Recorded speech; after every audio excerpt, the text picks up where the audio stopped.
Hello and welcome to the CivilTalk Podcast. I'm your host, Topacio Althaus.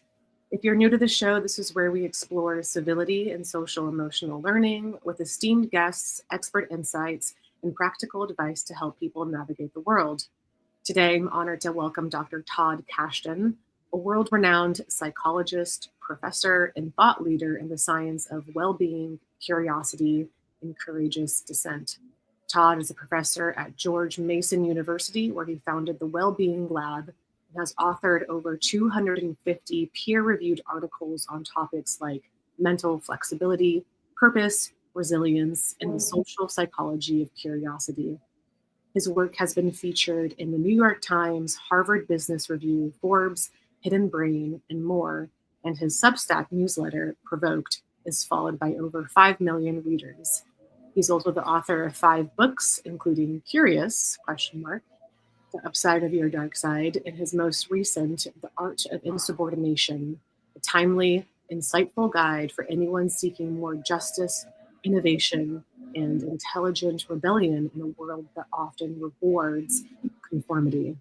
In today's episode, we'll explore how to challenge the status quo without becoming hostile, how emotional agility and curiosity can radically improve our relationships, and what it really takes to be a principled nonconformist in both life and leadership. Dr. Kashdan, thank you so much for being here. Welcome to the show. Yeah, thanks for having me. Thank you.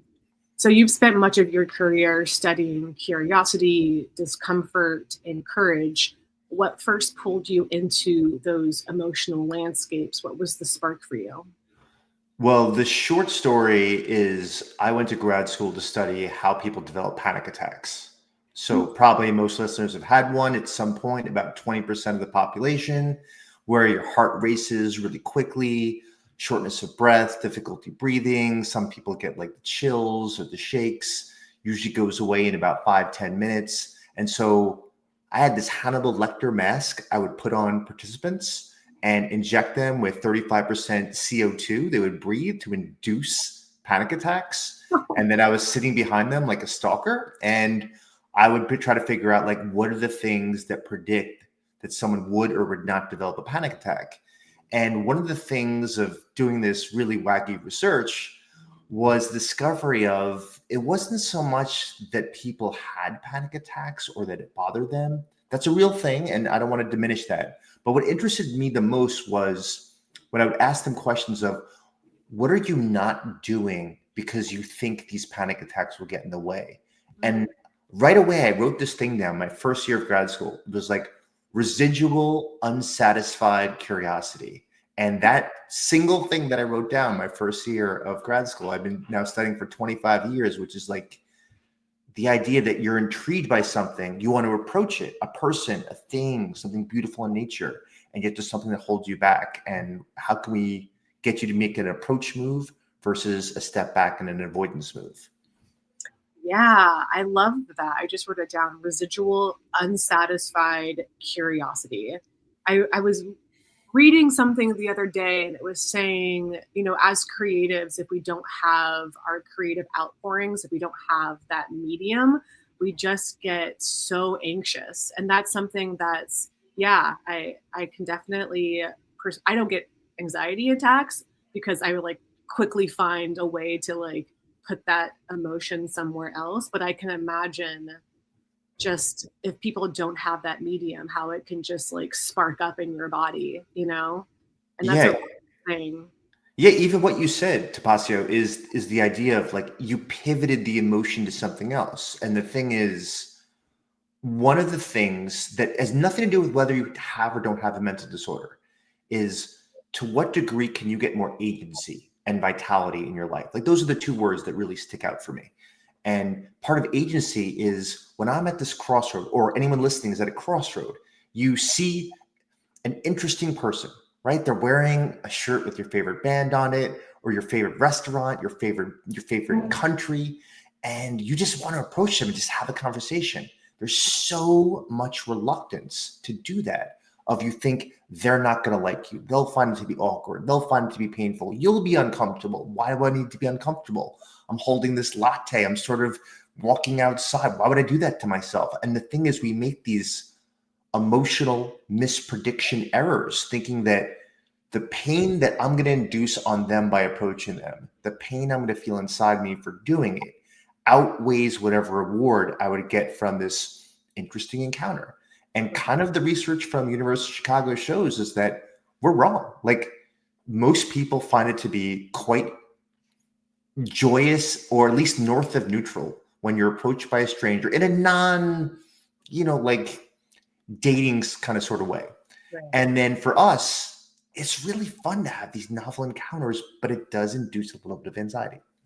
Yeah, absolutely. And even if it's funny you say that, because I'm someone who does like to go up to people and just give a compliment or be like, hey, I have those same shoes, 99% of the time people are joyous, as you're talking about. They're north of neutral. I like that, And if they're not, I leave away saying, I leave that interaction going, that says something about that person and not me, That's Yeah. like more of a reflection of them, because I brought 100% joy to the table. No, so I love this because so I want to just highlight this because you just gave what I just wrote about this, like DIY well-being kits, right? Just you just gave this beautiful intervention that scientists haven't studied, which is just that I'm going to go up to strangers and I'm going to bring like my joyous self in there. If they reject me, I'm like, listen, you're not cool enough to enter my social roster of friends that I have in the first place. And if it works out, it's a win. So you always want to try to seek out these basically these non-zero sum games where there's no chance of losing. Like, the only chance you lose is if they're a loose cannon and they smack you across the face. And that's like a 0.001% probability. Like, go for 99% probable wins. Right. Yeah, exactly. This is a good segue into your book, Curious. I like how it has a question mark at the end of it, because you can't just say curious. It's curious. I like that you add that when you say it. It's funny. Because you have to like inflect your voice, and like you're forced to inflect your voice with that title. In Curious, you wrote that curiosity isn't just a trait; it's a skill we can cultivate over time. What gets in the way of people becoming, I guess we're just talking about this right now, what gets in the way of people becoming more curious, especially in moments of discomfort or disagreement? And what tips can you give people to sort of navigate those moments so they can show up in their most curious, joyous, sort of like inner child self? Two great, massive questions. So one thing that really ties together a lot of the things that I study and a lot of things other people study.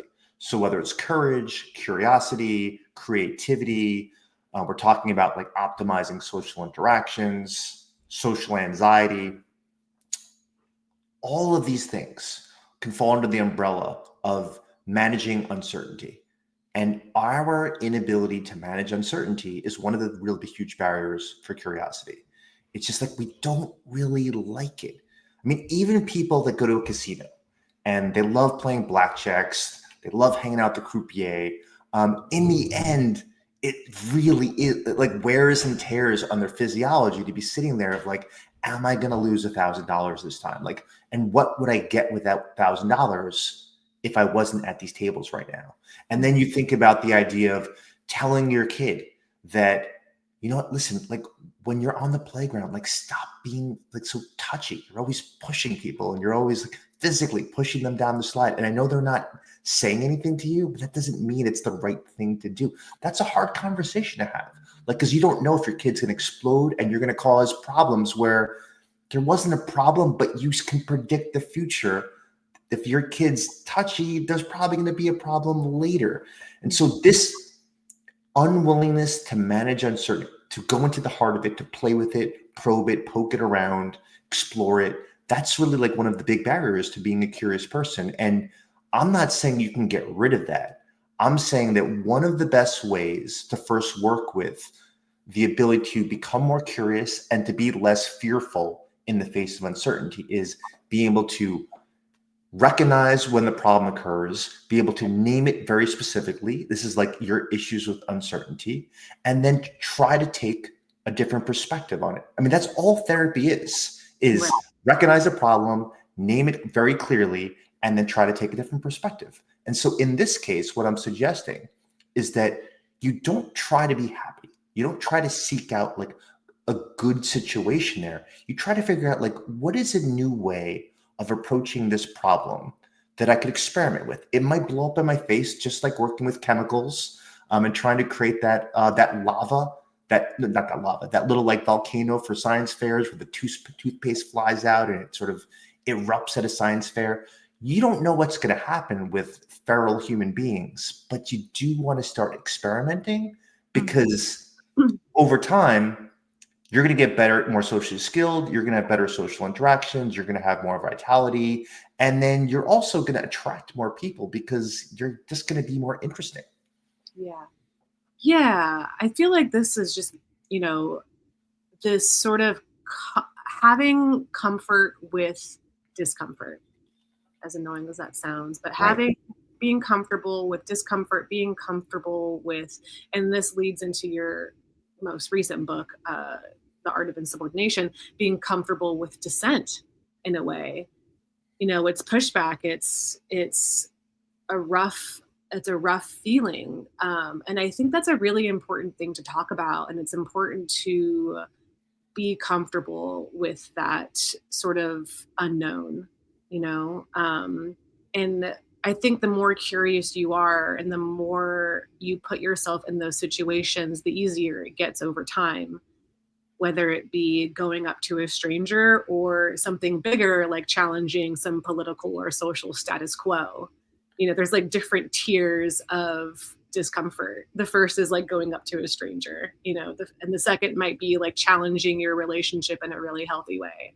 The third might be like political overthrowing, there's like different tiers of it. I've seen recently online people putting themselves in uncomfortable situations on purpose, like sitting in the road. And people just, I don't know if you've seen that, and people going up to them and being like, what are you doing? And it's like, I'm making myself uncomfortable on purpose so I can well acquaint myself with this discomfort. I think that's really While I appreciate that, you don't need to invent situations that are uncomfortable where the conformity of the group is problematic. I'll give you an example from yesterday. I was talking to my mother-in-law, who's around 81 years of age. And so she once had a substance abuse problem, has not had one for decades. So she was telling me about this problem with her friends. Now, just keep in mind the demographics. You have someone in their 80s and they're hanging out with their friends and they go to a restaurant and then a lot of people had wine and then the bill came and they split it. And so they split it 6 ways and she absorbed that bill went up exponentially because of a lot of bottles of wine. And so we were talking and I was like, why didn't you just tell them that if I don't, like part of me not drinking is I'm not going to subsidize everyone else's alcohol. She's like, yeah, like I didn't want to cause like a stink that happens there. And so what I would say is that it's not a problem by itself. The problem is it sets up a set of habits, a pattern where you're not going to assert yourself and thus your needs are subservient to other people.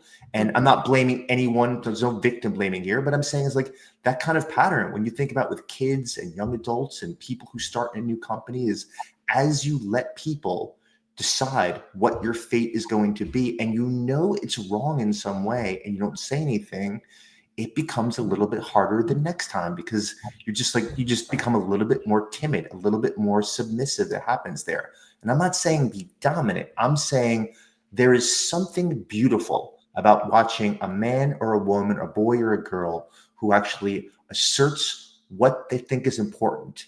And even if your voice shudders and it hits those high notes, then people can see that you're uncomfortable. You get respect for people like, you know what? I didn't even think about that idea that like it doesn't split 6 ways. That's just the first thing that came to mind. That was easy. Good point. Let's take out that piece from your bill. And then what's going to happen the next time? People will probably ask, hey, is it okay if I drink in front of you? What's going to happen the time after that? People are going to say, you know what? You know what something that I love about you for is that like you don't judge me for something that was a problem for you once before. And how can I return that favor and do that, reciprocate that towards you? And that's kind of like, the positive spin of being a dissenter is that people realize you are mentally tough and loving to yourself. And I want to be around that person. But don't get me wrong. Sometimes this goes awry and people don't like the idea of you made an inefficiency in the system every time that you disagree with the crowd. And so what I'm just going to leave with this section right here is just say, I believe that it is always worth the cost, because if there's one thing society has right now that bothers me immensely, it is a social deficit in courage. Yeah, I love that. It's just about, emotional diversity. A lot of our listeners are leaders in businesses, educators, and I love that you write about and you're talking about emotional diversity and being able to access that full range of feelings rather than sort of like over indexing on positivity. What would be your advice to leaders in particular about this sort of mode, and how would you teach this model in emotionally intelligent leadership? Oh, I have so many thoughts on this. So one of the most important things is how you respond to the person that disagrees with you. It does not matter if that person is wrong. You potentially put a flag in the sand that says, you have to agree with me to get likability points. And if you disagree with me, you will be demeaned and you will have less of a chance of promotions and rewards. For the culture's sake, you always want to find kernels of beauty in people that dissent and disagree with the group. And it's going to be hard. So as a professor, I've been teaching college classes for, over 25 years. People say ridiculous things, like inane things. Like the examples are just too far flung. I could be in the middle of talking about just asking the question of, do you think that smartphones are really a problem for your well-being? I want a dissenting view. I want to agree that agrees. I don't care about you knowing the science. I'm just curious in your life. As soon as someone offers a viewpoint that is the minority of one, the one person that says, smartphones are great for me. I'm gay and there's no one around me in my neighborhood that's gay. And how freaking amazing is it that I can access to the LGBT community all over the world from this device, that I don't need this very small slice of the population to be living near me. It's amazing. So what am I going to say to that? Am I going to say the researchers that say that smartphones are bad to your well-being, read that and we're going to ignore that comment? I'm saying, no, thank you for pointing out that anytime someone gives a one-size-fits-all solution to how someone can have well-being, you have to take into account the profile of people's personalities, their temperament, their values, their goals. And for you're describing as being a sexual orientation minority. This research might not apply to you. That is cool. Now, question for the rest of the group. What other subgroups have we missed where maybe smartphones are great for well-being? And all of a sudden, it's just an explosion of Now, if you're a leader of an organization, what it's about when you're talking about whether to make a merger, whether to a sale should be taking place, whether someone was unethical or not, you don't want the answer right away. You want a lot of diverse views to sift through before you make a tough decision. Right. And that's the path. Yeah, that's really a main ingredient for a great leader. Now that you're talking about it, is just this willingness to welcome diversification of opinion. I want to talk a little bit about the Art of Insubordination, your latest book. One thing I really appreciated about the book is that it's not sort of a glorification of rebellion. It's a roadmap for how to dissent effectively and ethically. What do you think is the most common mistake people make when they try to push back against a broken system? Do you know that nobody has asked me that question in 3 years? It's such a good question. I think the biggest mistake that people make is they want to assert themselves immediately and strongly with their strong opinions and emotions before considering, can I gather allies to make a mobilization of a movement? So I'm not saying that you have allies that you can access. And I'm not saying that that people There are people there that are going to support you, but you are more likely to succeed if you have people that have power, status, and likability in the group that could also say, you know what? Before Todd speaks, I want to say that I don't agree with everything that he's saying, but he talked to me privately, and I'm going to say, you should listen to what he's saying. Hold back your thoughts, hold back your disagreements, and just listen to it. If you get someone who's like the cool character that people would love to sit next to at lunch, I'm not talking about power now in terms of formal power, CTO, CEO, CFO. I'm talking about the cool person. If that person amplifies your voice before you speak, you're talking about inducing so much intrigue in the group that now you have, because the thing as a dissenter, the number one thing you want from a group in the beginning is will you be able to elaborate your message before you get shut down? And so if you go solo, the odds are very high you're going to be shut down quick. We don't need someone talking about that topic. We've got bigger things to focus on right now. But if you have someone who is popular, socially attractive, who amplifies that you've brought on your side first, you have just ramped up the probability that you're going to get a chance to elaborate your message. And so that's the big mistake and how to avoid that mistake. Yeah, there seems to be a huge, when people think of the word dissent, I think contrarians really have fun with that, and it's an opportunity for performative contrarians to rise to the occasion. Love that term. Yeah, I feel like they're just so quick to be like, okay, this is my platform now, instead of being like, no, I'm going to be an ethical dissenter. There's a huge difference between ethical dissent and performative contrarianism, and I think that's really important if you're trying to, like what you're talking about right now, if you're trying to change something, you really want to get people on your side.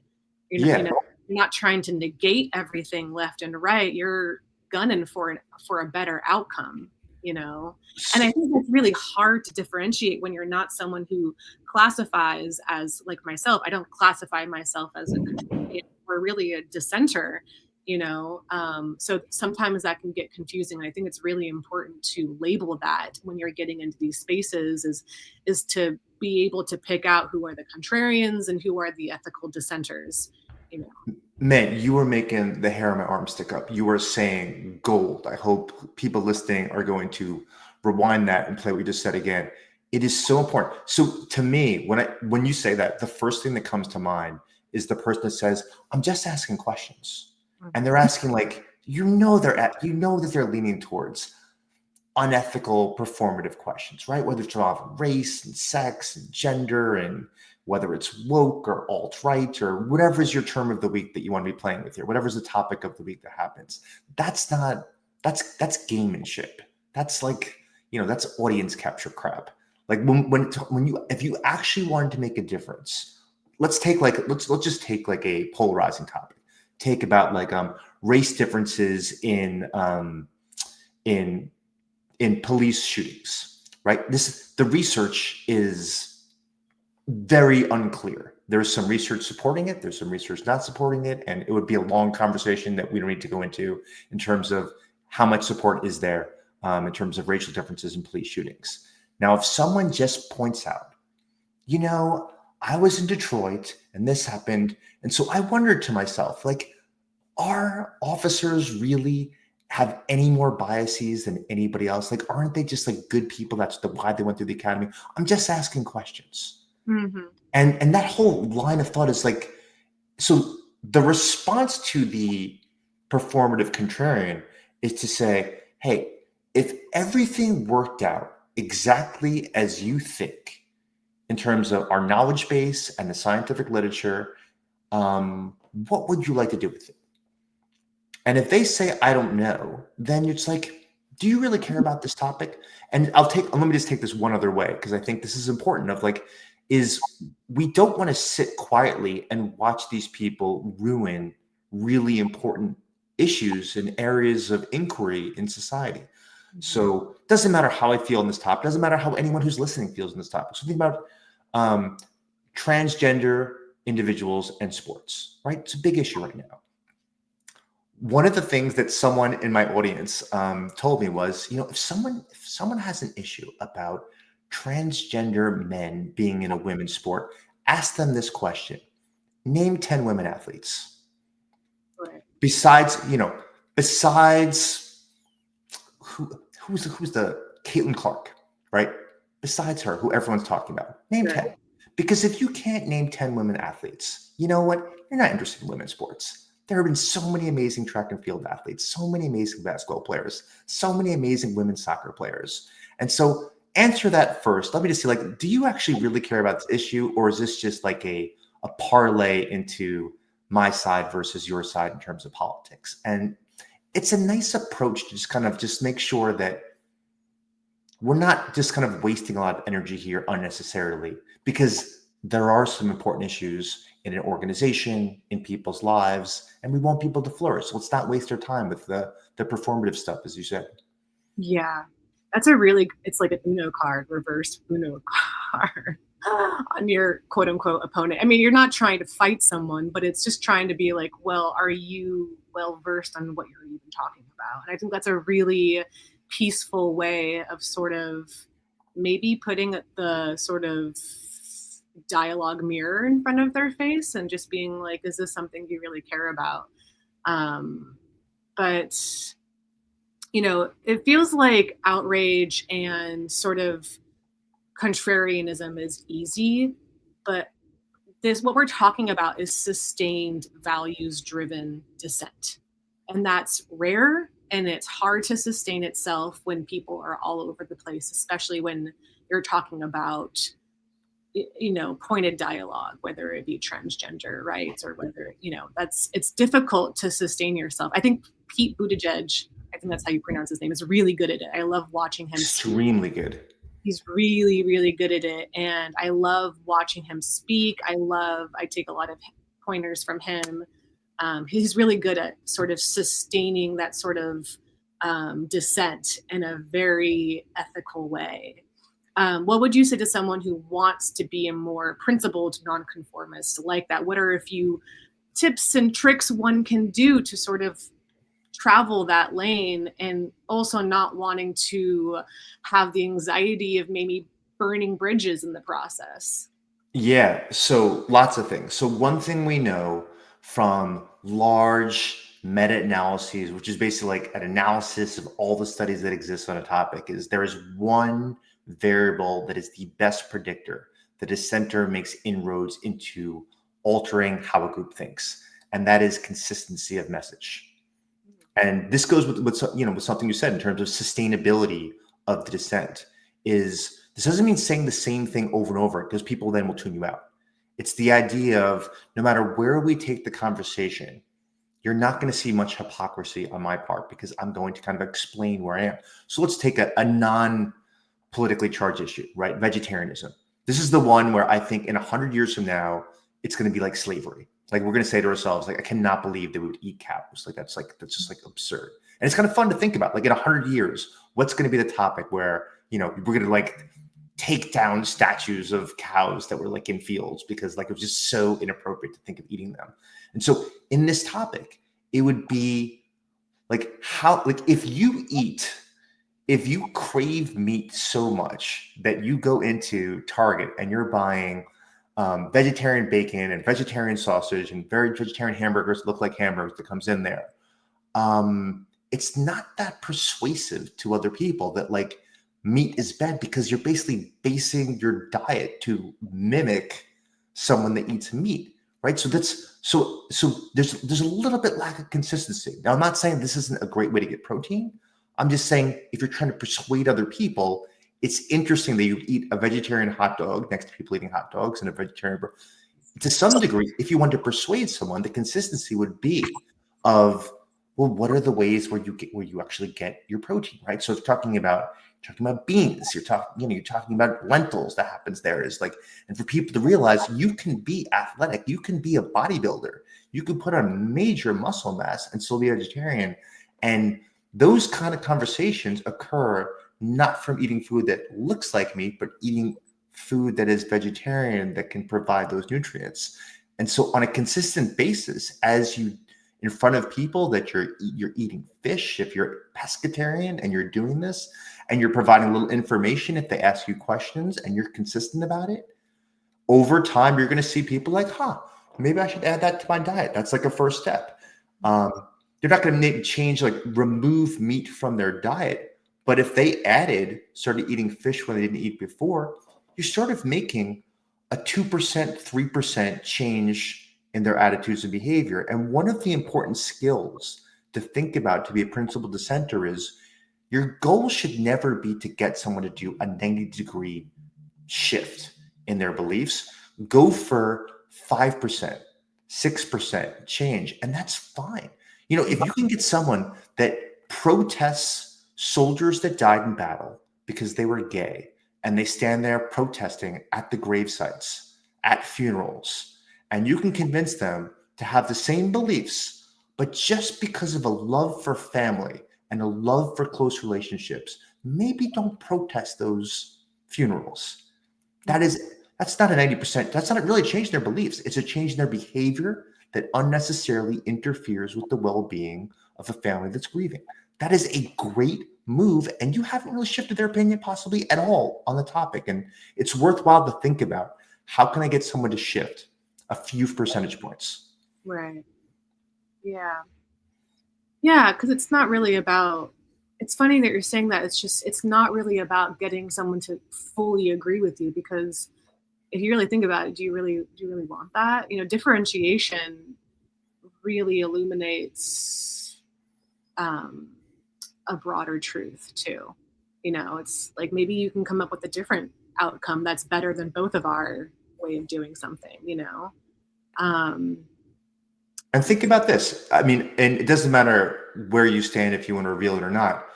If you're an atheist, do you want everyone that's religious not to be religious, even if they do it in the privacy of their own home? If you're religious, do you want to deprive everyone from being agnostic and atheist? You're going to force this belief, like shoving a hand down their throat, and it's just going to be in private. They're not going to say anything in public that happens there. My guess is the majority of people would say, no, like, I just don't want you to spit on my church steps. Exactly, right? It's not just a whole shift. You don't even want to do that usually. It's just this, exactly. I don't want you to spit on my church steps. Like, just this one small thing. Don't do that anymore. Yeah. Can I ask you? So, I love your book, The Art of Insubordination. It just came out. What inspired you to write this book? Yeah, to write this book in the first place. Every book I write, because now that I have a few books in my system, some of them seem like, well, everyone's talking about curiosity. Big deal. You wrote a book about curiosity. But this was in 2007. And back then, there weren't Harvard Business Review articles on curiosity. And this wasn't, one of the words that people would use as a company for their values. And for The Art of Insubordination, this was written during the pandemic initially. And it's the same thing now politically in the United States. Doesn't matter which political party you are. The same thing is just like, my God, like, there are so many people who accumulated so much wealth, so much power. You've got people that you're the CEO of Microsoft, you're the CEO of Meta, you're the CEO of Amazon, and a couple of words from an administration makes you change tactics, and you just fall to your knees instantly. And you've got people that own basketball teams, and you've got people that are at the wealthiest law firms in the country. And the thing is, as soon as they're told, like, listen, I need you to do it my way, they drop to their knees. And it's like, I've never seen anything like this in my small 51 years on this earth. And it's as relevant as ever, which is like, we need people who are going to be strong enough to dissent from groups that are just really not thinking about things that create a healthy, vital, like, sustainable society. Like, you need, one thing that you keep coming back to, Topacio, which I love, is like diversity of thinking, diversity of people, like individual differences. Like, how could anybody not support that? I like being around a society where people have different interests and views. And you go into a Barnes and Noble, and there isn't one magazine in terms like Spin magazine for just people that like rock music, but you've got one for country music, one for people that like line dancing, and just Architectural Digest and Karate Magazine. And like I don't read any of those magazines, but I love they exist, and I'm curious about all those people that do. And so, if you stamp down on people that disagree with you, you're basically saying, I want a bookstore with only the books that I like. I want to have a college that only has classes that I give a thumbs up to, and I want to have an entire mall, but only the stores that I think are worthwhile for things I would purchase. So if I'm a guy, no women's stores. If I'm a woman, no guy stores to go in there. And so if that's your attitude about like you don't think there should be disagreement with your viewpoints, that's pretty much the physical incarnation of that mentality. And sadly, it exists, it's common, and I felt like a dire need to figure out, okay, what's the research say about how to disagree effectively? Mm-hmm. Yeah, and it's a lot easier to look at. It's easy and almost cheap to look at two quote unquote dissimilar things and point out what's dissimilar. It's harder to look at two dissimilar things and say, actually, these are a lot similar in these ways. And it's funny that you're talking about Spin Magazine. I'm a huge musician. I love music. And, the one thing I love about music is the more you get into different types of music, the more you realize how much crossover there is. And it's the same thing with a lot of things in life too, whether it be people, whether it be organizations, whether it be leaders, whether it be group dynamics. It's the same with music, jazz, whether it be country. There's so much crossover to how these genres are relatable than they are dissimilar.